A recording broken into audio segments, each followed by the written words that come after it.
Narinig mo na ba ang lumang payphone na tumatawag gamit ang boses ng crush mo? Pero sinasabi niyang hindi ikaw ang kausap.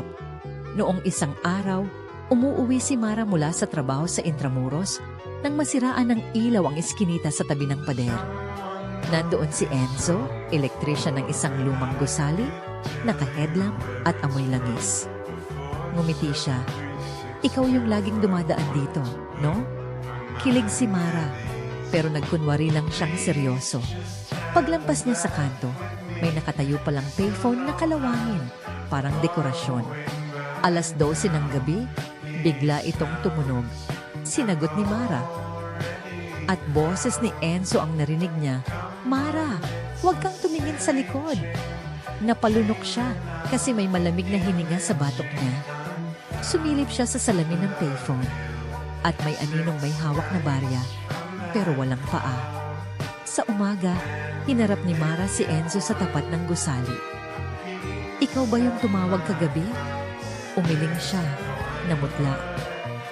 "Wala akong load at wala akong alam sa payphone na yon. Kaya alam mo, nagpasya silang silipin." Sa likod ng booth, may maliit na pinto ang bakal papunta sa lumang switch room. Amoy alikabok at dagta. Nakaipit sa pader ang mga barya, bawat isa may nakaukit na pangalan. Sabi ng payphone, mahina pero malinaw, "Maghulog ka, sabihin mo ang sikreto mo." Nagbiro si Enzo. "Secret? Gusto kita." Biglang nagring ulit, boses ni Mara ang umiiyak. "Enzo, wag!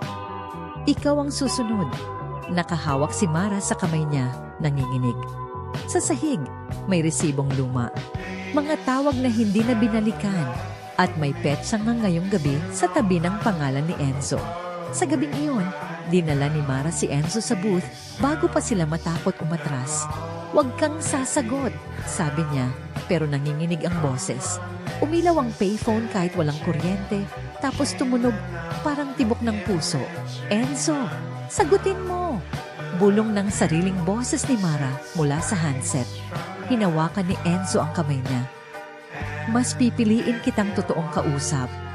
Kinuha ni Mara ang isang baryang may pangalan niya. At imbes na sikreto, sinabi niya ng malakas, "Hindi ako pag-aari ng tawag mo." Sumirit ang tunog, parang napigtas na tape at tumahimik. Pag-uwi, may text si Enzo. "Kape tayo bukas?" Sa malayo, may ibang payphone na nagring. Kinabukasan, nabura ang mga pangalang nakaukit. Pero may marka ng daliri sa salamin. Parang may nanonood pa rin.